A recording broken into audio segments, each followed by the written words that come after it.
Do you struggle to find answers to your pelvic health problems? Do you feel silenced in your quest to just feel better? Women, girls, sisters, if you have experienced infertility, PCOS, incontinence, painful periods, sexual trauma, and so much more associated with the pelvis, then Women's Pelvis Wellness is a place for you. Me and experts from around the world are joining here to get you the answers to the holistic health that you have been seeking. Please join us in being a pelvis wellness warrior.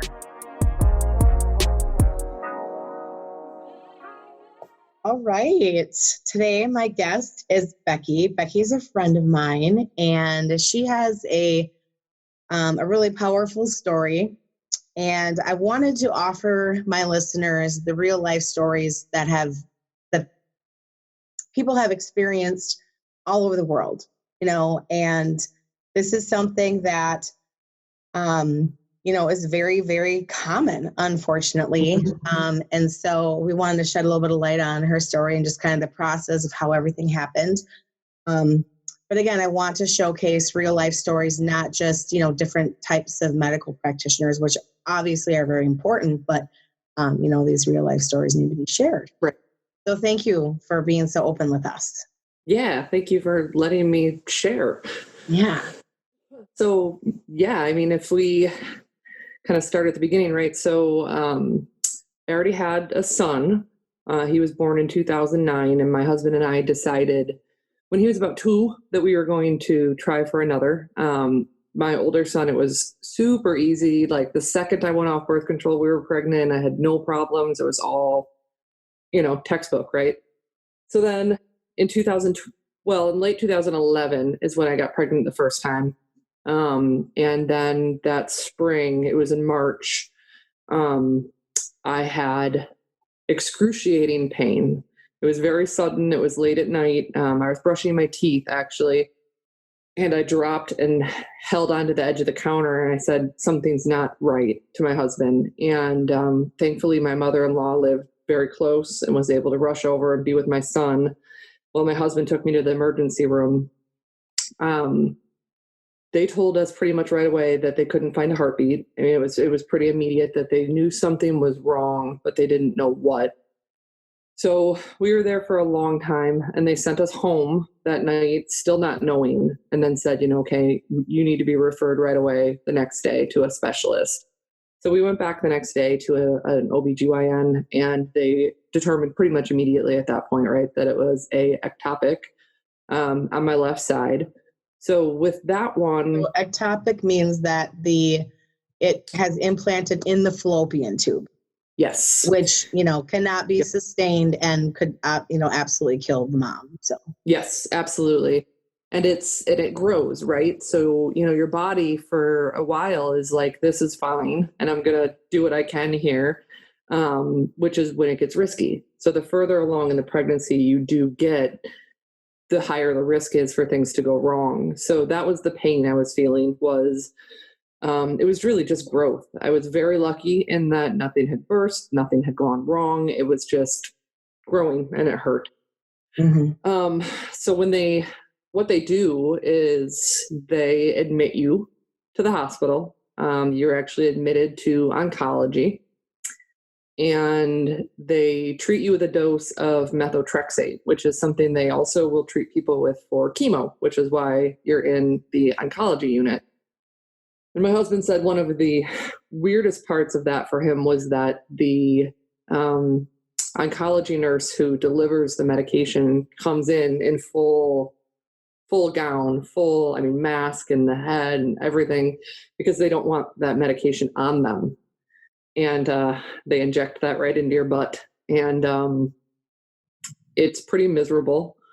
You stay in the hospital for about an hour, maybe 2. And then they sent me home with strict instructions that if I threw up or was ill anywhere, that nobody should touch it because of the poison, basically, that I just had.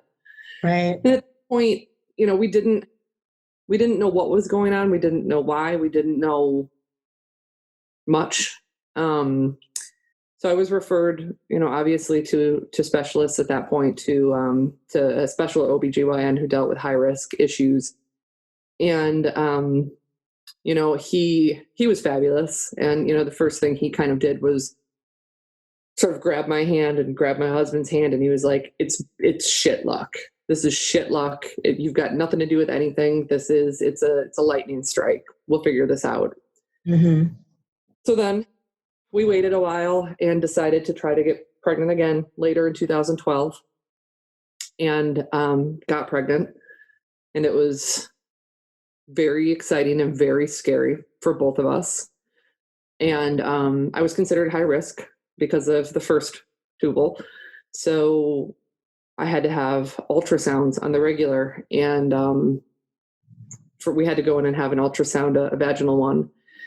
And they found that it was ectopic again on the same side. So, and it's like vivid. That memory is vivid. I can tell you what song it was. Christina Perri's the Eternity or whatever, the one from the movie Twilight. It was playing on the radio while they were telling us this in the room. And they decided to treat it the same way. So admitted to the hospital again, methotrexate again, and sent home to wait. And you go back every, I don't know if it's every 24, it might have been every other day, like every day and a half. You had to go have your blood drawn to make sure that it's working. So your hormones should be going down.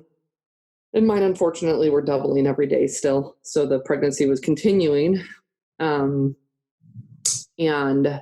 so they decided to do a DNC, which is a lot of paperwork that you're signing in a frantic, kind of bizarre moment. So none of it really occurred to me, I guess, what was happening medically necessarily. I knew that I needed to have this, and I knew that, they were doing what they needed to do health-wise. So we went in for the DNC, and they did decide to put me under anesthesia. And I went under anesthesia, and when I woke up, it was a very bizarre, very surreal situation. I didn't really know what was going on. I didn't really understand. Everybody was being very calm with me. Mm-hmm. And that's when they told me that while they were performing the DNC, there was suddenly a lot of blood. And some of the pain I'd been having that morning, the tube had burst, and I was bleeding internally. So they started the DNC, had to quickly stop and instead perform surgery to remove that entire tube, so that the whole tube off the left side was taken. So, you deal with all that, right? So we went through this twice. One of the things the doctor said to my husband was, thank God it is the year that it is. Had this been even 25, 30 years ago, your wife would be gone. So we dealt with all of that. We dealt with kind of the stress of it. And then I think what's led me to talk about it more and more and more as time has gone on is it's more common than people realize. And then I think the other thing that gets in my head, and I'm like, I got to talk about this more. Every treatment I had, so both doses of methotrexate, the DNC, and then the emergency surgery are all categorized as a chosen abortion. Yeah. They're all categorized as the mother chose to terminate this pregnancy. Right. There might be a postscript, right, that says it was life-threatening, or, the fetus was, it wasn't going to live. It was already gone. But they categorize it first and foremost as an elective abortion. Elective, right. And one of the things, obviously politics are messed up right now, right? Yeah. And you'll hear it talked about, and it was over the last 2 years, it's been actually in the news a couple times, because there's been some lawmakers who have said things like, well, in the case of ectopic pregnancies, they can transplant. Yeah, they can move it. And then there's been other ones who are like, well, you don't have to take methotrexate. You could just let nature take its course. And every time I have like a visceral, like I have to put my phone down and walk away. I can't even look at these news stories, because I'm like, you're saying at that point, that I just should have died rather than seeking these medical advantages because you're so hell-bent on what you want to call an abortion or not call an abortion. Right. And I just want to say this right now, that full on, your choice, this is, full on, this is what we're talking about here is how it's being diagnosed, how it's being labeled. The reason your abortion is 100%, whether it's elective, because you choose it or because you basically have to choose it, completely your choice. That's not what we're trying to focus on here, but no. Because what happens is people get so hung up on abortion, period. They hear the word and their brain goes one direction or another and they stop. Right. And there isn't a lot of thought into, there's so many scenarios. Mm-hmm. There's so many different options. And when your brain goes into one spot and you decide this is my black and white switch and this is where I'm going to draw my hard line, that's where, there is this whole gamut of other situations. There's and people a lot of gray. Right. Because there's a lot of scenarios it could be necessary. Mm-hmm. And I don't actually mind one bit that it says that it was an elective abortion on my paperwork, because it was. Because the choices that were presented to me were die or terminate this pregnancy where it's at so that you can live and potentially have more children. And care for the one you've already got. Yep. So for me, I was like, that's fine. Like, I've got no problem with that part. I think what kind of made me pause with it, or what upsets me with it, is that, if you're going to say it's black and white, abortion's evil, then you take away the opportunity for someone to even have that choice. So I would have just died. So if some of the laws had passed where methotrexate was illegal, or I wasn't allowed to make that, my tube would have burst and I would have bled out. So it's one I get very heated about. Yeah. Well, and that's the thing is, like, it does have to be something that needs to be discussed very, very much in depth because there is so much gray. Another example is, I forget which state, I wish I would remember, but they have a law in the state that you cannot have an abortion after a certain time. Mm-hmm. And, my personal beliefs versus what I think for the world, might be two different things. But in this specific case, this baby was not going to survive. The heart was like growing too large and just crushing everything. Yep. And so, she was not going to make it. And the couple wanted to hold her alive, while they could. And because she was like I think she was just under like a 24-week period. Mm-hmm. So she was induced and she had the baby. And that, because they induced her and because they wanted to hold their baby, it was actually recorded as a late-term abortion. And that's the thing, like, because she elected to end her pregnancy early, even though she delivered a live baby and the baby was not going to live. It was not compatible with life. And that's the thing is, we're looking at how things are documented and labeled and, the policies around that. So if you take something away, there's a huge difference between, somebody who is using abortion as birth control and someone who needs it to live. Yeah. And it's, like I said, I've got no problem with it even being indicated as abortion, because when it comes to it, I did choose to end those non-viable pregnancies. Right. They were very wanted, but the baby wasn't there, and it was putting my life at risk. So, those pieces of it, that's fine. Like, it is what it is as far as that goes. And that doesn't bother me. It bothers me. I hear like you said, right? Like some of the terminology or the fact that, people talk about making things criminal. So it's such a ridiculous. Or when an incredibly, sorry, this is going to be sexist, but an incredibly uneducated man says you can just move it. Just Yes. move it out of the tube and put it in the uterus. Yeah. That one was, yeah, that my husband and I take an sat anatomy lesson, each brother. other a little bit like, what? Like, where is this person getting this information? Like, yeah. So, I mean, that's all, Really it's crazy all, head. yeah, it's all a lot, right? Like it's all very heavy, and it all kind of ties back to a lot of different stuff. And, so I, in 2000, so that was 2012. And in 2000, I don't even know, 18, late 18, maybe early 19, I realized that I'd been having panic attacks and that I needed to do something about that for myself. In 2015, I did have a healthy little boy.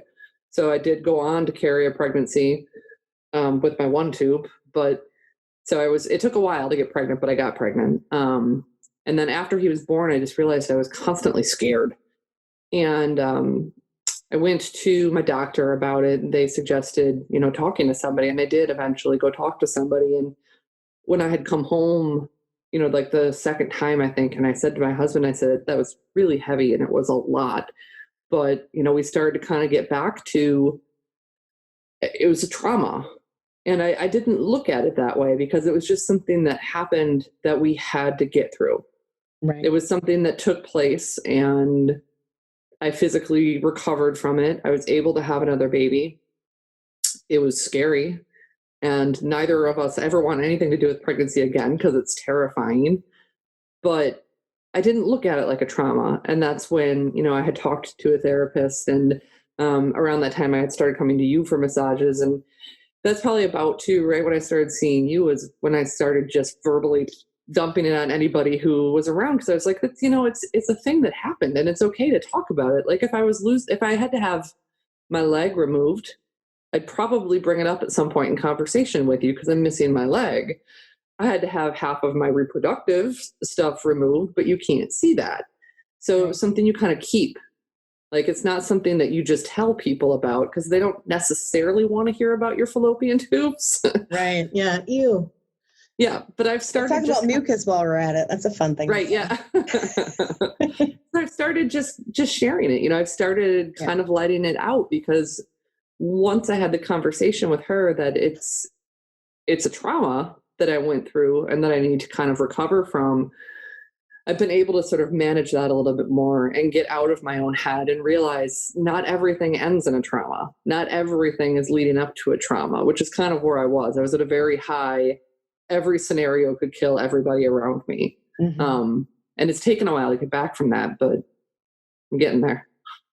Well, and and there's more of the story too. And I know that you don't really mind me sharing. The thing is too, is like this trauma was more than just physical. It was emotional. It was mental. It was energetic. And when you start talking about the chakra system, where the pregnancies take place, what those, first three chakras actually have to deal with in our life. And you started having GI issues after that, and that you did not have before. The anxiety that led to panic attacks that you did not have before. Yep. And, talking with people like intuitives and getting some energy healing, and obviously talk therapy has certainly helped. Yep. Did you do EMDR? Sure. No. Okay. Yeah, I have done that. That's wonderful. That helps really a lot too. The talk therapy is what kind of kicked it off for me. Like that was kind of what pushed me, I think, over it.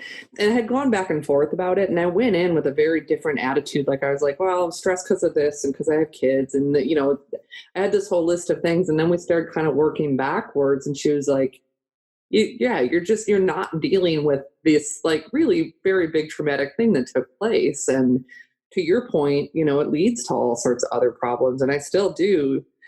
The panic stuff is better, but I do definitely still have GI issues and other problems as a result. And I mean, I blame my younger son. I always pick on him and say, he's kind of messed everything up. But hormonally, I mean, I've been a wreck since 2012. So I can't even blame him. Yeah. Yeah. Well, and I mean, there's a lot to say for that, because the emotional swings that happen when you're pregnant. So when you think about that, and the stress level and hormones and stress and all that stuff. I mean, it was just chaos within your body for years.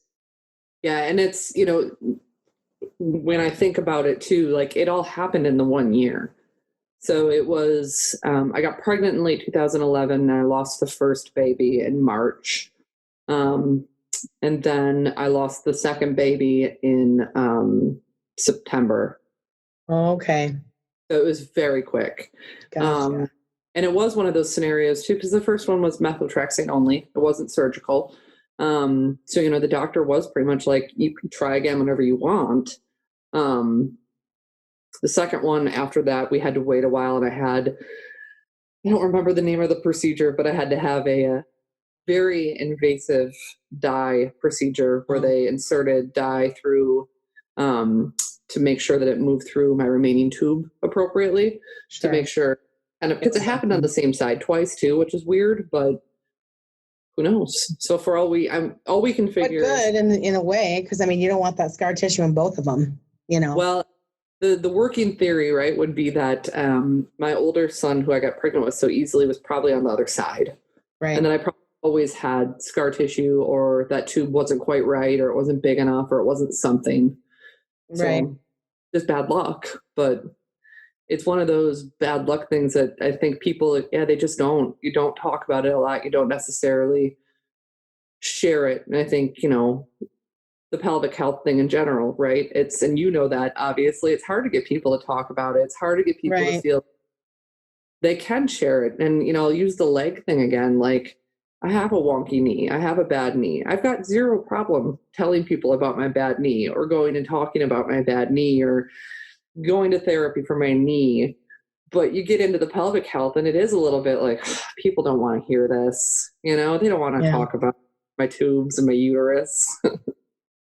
Well, and that's obviously, part of my mission is to just literally bring all those conversations mainstream, because, the thing of it is, well, I mean, you have 2 boys, but you have girls and women in your life that you love, and I mean, chances are those boys are probably going to grow up and, have they'll know somebody with women who come into their life, and like with me, I mean, I've got a daughter and I've got a lot of women in my life who I love. And the thing is, I mean, miscarriage in general is incredible. I mean, it's like they say 1 in every 4, but then there's other things they're saying actually every 1 in 3. So it's incredibly common. Not as common, obviously, to have it in your tube. But again, just one more thing that needs to be discussed so that women know that this is something very common. You're not alone. You didn't do anything wrong. There's really nothing that you can do to prevent it, because how could you possibly know? So well, I want to try to have children, so I'm going to go and make sure that both my tubes are clear. Like, no one thinks that until we start having problems. Right. And that's, that was one of the things my doctor, again, he was assigned to us via, like, he was the person working, and he ended up being just so wonderful. And we were so happy to have him. And he then delivered my second son and stayed with us through it, and was with us through all of that, and was so, he was so good about that, because I would go into his office just like, I don't get it, and I struggled with that. Like, what did I do? I must have done something, right? Mm-hmm. And he just constantly was like, it's bullshit. This is bullshit. It's bad luck. Like, you just got screwed over in this. Let's figure it out and move on. We've got options. And he very much just kind of kept pushing us forward, which I needed somebody to say, because there is so much stigma and mystery, like you're saying too, right? It's not there. So we would tell people we had a tubal pregnancy, and there was a lot of like, confused, like, I don't get it. I don't quite understand. And then you had to explain it, which while we're in the midst of it, is not a good time. Well, it's even more traumatic, Yeah. Yep. Yeah. For sure. Yeah.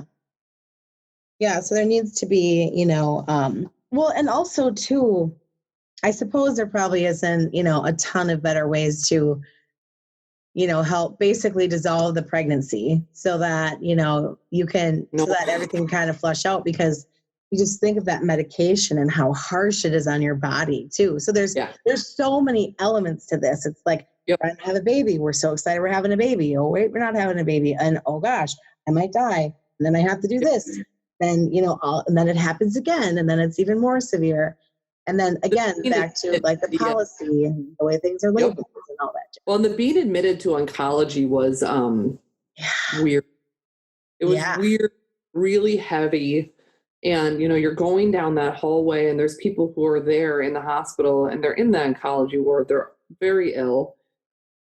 And I'm walking on my own accord. It was all very strange. Like I felt bad even being there and like taking up those nurses' time, or those nurses were like the most incredible humans on the entire planet. Like I say the way that they treated me and like the love and the care, was amazing. Like, what am I doing in here? Like, this isn't the right spot necessarily for me, but it's just another one of those, like, they're not quite sure what to do with you, Yeah. Well, that's good. I mean, I'm really glad that you had really good positive experiences with the healthcare, team that was around you, because I've heard these exact same stories and they had horrific healthcare. So then that even adds a more severe long-term trauma. There was only one nurse who we had problems with, and it was after. It started between the two, and it was after. It was one of my doctor's nurses, and she didn't seem to quite get it. And she had made some comments like, "Oh, I see you've had 3 babies," and I was like, "Nope, no, I have 1 baby, and I've lost 2 babies." And she would just constantly kind of like mess up on things like that, which I don't think was intentional. But the level of trauma and hormone that I was at for that entire calendar year, I did eventually tell my doctor that she was making me feel not good about things, and I never saw her again. So, well, and the thing too is that, read the chart. Right. It's in the chart, people. Read the chart. Yep. And now I do like that, because that happened. I do, when I go to a new doctor, especially, and they're reading through that part of your history, I always kind of like tense up. I'm ready for it. Like, are you going to pay attention to what you're reading, or are you going to ask me an appropriate question? Yeah. Because I've had 4 pregnancies. I've only got 2 children, but I've been pregnant 4 times. Right. Right. Yeah. Crazy. I know. Well, and also too, being someone who, works on you, on your body and energetically. I mean, I've seen you come in doing well, and I've seen you come in doing not so great that day. So it's like, this is something that affects you, for a long time. And you can absolutely work through it. You definitely have to kind of keep moving through it. But the trauma of that, it is significant and it is real, so those things need to be paid attention to, I mean, that's the thing. It's like, you can't see it, it's not like, you never felt it move, or some people will say things like, well, it's better to lose it now than to lose them, after they're born, or it's better to lose them when they're 1 than when they're 21. And I'm just like, it's never a good time, especially when you really want it, Yeah, that's they were wanted. And the trauma part and the working through it part, I think one of the things that wasn't ever talked about, I mean, obviously from the timeline that I'm sharing, right? Like, I went on for a while just kind of dealing with it, and just having good days, having bad days, realizing that I wasn't handling stress the way I used to handle stress, but I couldn't figure out why. And I thought it was maybe just age, having a second kid, going through whatever. And I kind of, in hindsight, I wish that when that had been happening, that somebody had said, you should maybe consider therapy right away, or like, let's help you deal with the emotional part of this. Because I had people helping with the medical, but to your point, it's emotional too, and nobody suggested it. And I think maybe that I could have dealt with it sooner. Yeah, definitely. Well, we can always improve upon the system. Very much to so. say the least. I would agree with that. Yeah. Well, thank you so much for sharing your story. I really appreciate it. I know there are going to be a lot of, women and couples who hear this and who have had, very similar experiences, and hopefully they will, be encouraged to get help if they haven't already. Absolutely. Yeah. Well, thank you for letting me join you. Yeah, you're welcome. Thanks for sharing again, like I said. Yeah, no problem. Thank you for joining me today on Women's Pelvis Wellness, where you can be heard. Because remember, if you're not being heard, you're not being helped. Please join my Facebook group by the same name, Women's Pelvis Wellness, and join a community of women who are there for you to support you, guide you, and love you through your pelvic health struggles. Also, this is a great place to check out my new class schedule.